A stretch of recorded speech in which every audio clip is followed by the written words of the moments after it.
Hello అండి. YS Jaganmohan Reddy గారు తన ఎన్నికల ప్రచార సభల్లో మాట్లాడుతూ, నేను గతంలో ఏ ముఖ్యమంత్రి చేయని విధంగా, ఏ ప్రభుత్వం చేయని విధంగా సంక్షేమ పథకాలను అమలు చేస్తున్నాను. బటన్ నొక్కి నేరుగా మీ చేతుల్లోనే డబ్బులు పెడుతున్నాను. కాబట్టి మీరు నాకే ఓటేయాలి అని చెప్పటాన్ని కనుక గమనిస్తే, ఒకటి జగన్మోహన్ రెడ్డి గారు పచ్చి అబద్ధాన్ని నిస్సిగ్గుగా పదే పదే పబ్లిక్ గా ప్రజల ముందు మాట్లాడుతున్నారు అని మనం గమనించుకోవాలి. రెండవది, ఆంధ్రప్రదేశ్ ప్రజలకి భవిష్యత్ తరాలకి తీరని అన్యాయం, ద్రోహం జగన్మోహన్ రెడ్డి గారు చేస్తున్నారు అనేది మనం గమనించుకోవాలండి. ఏదైతే జగన్మోహన్ రెడ్డి గారు చెప్తున్నట్టు సంక్షేమ పథకాలని ఆయన ముఖ్యమంత్రి అయిన తర్వాతే 2019 తర్వాతే పేద ప్రజలు అనుభవిస్తున్నారు అనేది శుద్ధ అబద్ధం. గతంలో అనేక దశాబ్దాలుగా ఆయా ముఖ్యమంత్రులు తీసుకున్నటువంటి సంక్షేమ పథకాల ద్వారా పేద ప్రజలు, బడుగు బలహీన వర్గాల ప్రజలు లబ్ధి పొందుతూనే ఉన్నారు అనేది ఇక్కడ మనం గుర్తుపెట్టుకోవాలి. మరీ ముఖ్యంగా ఏదైతే చంద్రబాబు నాయుడు గారు 2014-19 మధ్య ప్రారంభించి కొనసాగించినటువంటి సంక్షేమ పథకాల్లో దాదాపు 127 సంక్షేమ పథకాలని పేద బడుగు బలహీన వర్గాలకు అందకుండా వాటిని 2019లో జగన్మోహన్ రెడ్డి గారు రద్దు చేయడం జరిగింది. కొన్ని పథకాలని చంద్రబాబు నాయుడు గారు ప్రవేశపెట్టి కొనసాగించినట్టు కొన్ని పథకాలని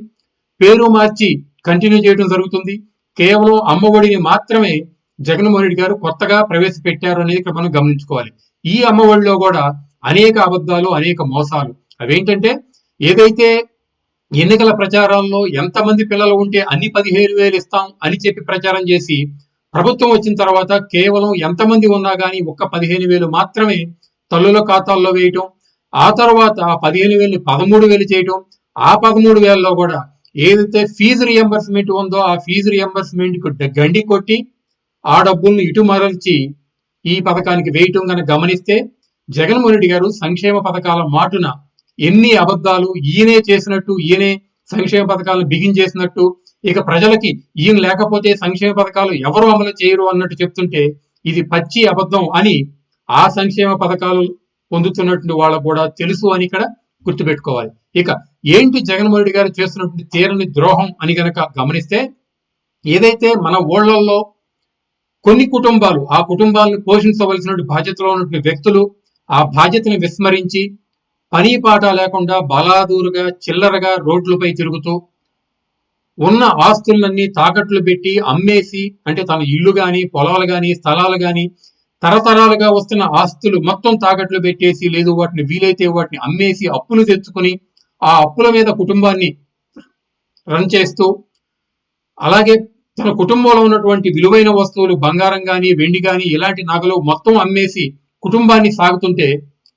ఈ కుటుంబం పట్ల గ్రామంలో గాని, ఇతర కుటుంబాల్లో గాని ఏమైనా విలువ, గౌరవ ప్రతిష్టలు ఉంటాయా అని కనుక మనం గమనించుకుంటే,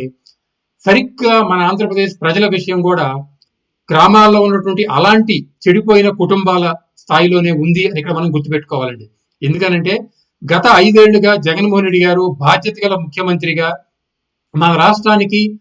ఏ అభివృద్ధి కార్యక్రమాలు తీసుకురావాలి, ఎలాంటి కంపెనీలు తీసుకురావాలి, ఇండస్ట్రీస్ తీసుకురావాలి, తద్వారా ఉపాధి, ఉద్యోగ కల్పన చేయాలి, ఆ ఇండస్ట్రీస్ ఇక్కడికి రావడం ద్వారా ట్యాక్స్ రూపంలో రాష్ట్రానికి ఆదాయం తీసుకురావాలి, ఆ ఆదాయ మార్గాలు అన్వేషించి ఆ ఆదాయాల ద్వారా వచ్చినటువంటి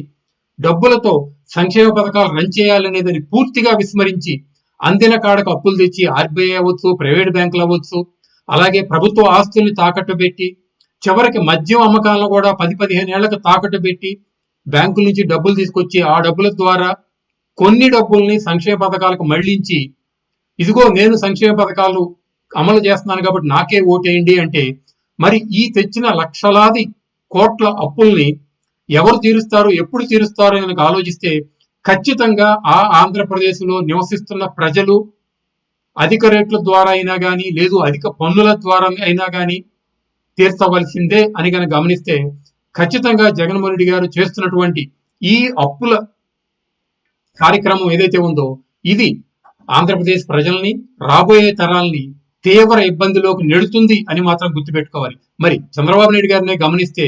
ఆయన ఎప్పుడు ముఖ్యమంత్రి ఉన్నా కానీ అభివృద్ధి, సంక్షేమం రెండు జోడెద్దుల బండిలాగా చేస్తూ అభివృద్ధి చేస్తూ ఆ అభివృద్ధి ఫలాలని సంక్షేమం ద్వారా ప్రజలకు పంచుతారు. ఆ సంక్షేమ పథకాలను కూడా ప్రజలకు పంచి ఆ సంక్షేమ పథకాల లబ్ధిదారులు ఎవరైతే ఉన్నారో వాళ్ళు తమ కాళ్ళ మీద తాము నిలబడే విధంగా ఉపాధి కల్పించడం, ఆ ఉపాధి ద్వారా తమ కుటుంబాన్ని పోషించుకుని ఎంతో కొంత డబ్బులు సేవ్ చేసుకుని వాళ్ళ కుటుంబాలు ఆర్థికంగా నిలదొక్కునే విధంగా చేయటం చంద్రబాబు నాయుడు గారు చేస్తున్నట్టు పని. మరి ఈ రెండిట్లో తీసుకుంటే కేవలం అప్పుల మీదే రాష్ట్రాన్ని నడిపే జగన్మోహన్ రెడ్డి గారు కావాలా, అభివృద్ధి సంక్షేమాన్ని జోడెద్దుల బండిగా తీసుకువెళ్ళేట్టు చంద్రబాబు నాయుడు గారు కావాలా అనేది ప్రజలే నిర్ణయించుకోవాలి.